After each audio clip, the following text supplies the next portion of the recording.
These days, to make sure that you're getting all of the email you're sent, you want to make sure that mail is not ending up in your spam or junk email folder.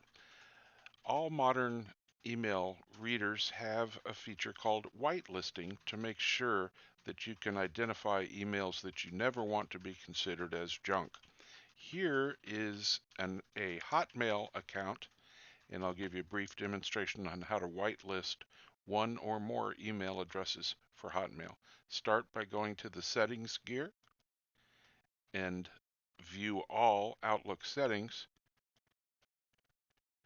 and go to the mail section if it is not already selected, and then junk email.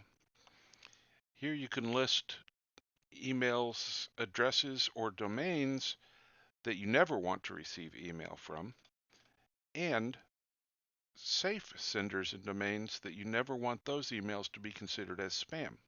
I'll click the add button and add Frank at databounce.com.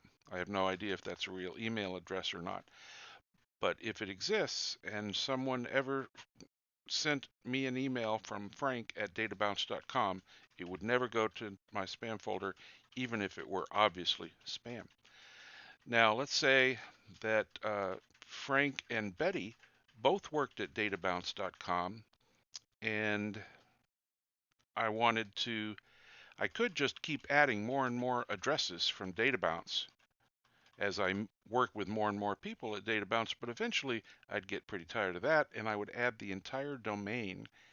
And databounce.com, the part after the @ sign, is called the domain. And now I can even delete the specific addresses, and all email from databounce.com will always be accepted as legitimate email. Thanks for listening. Oh, be sure to click the save button.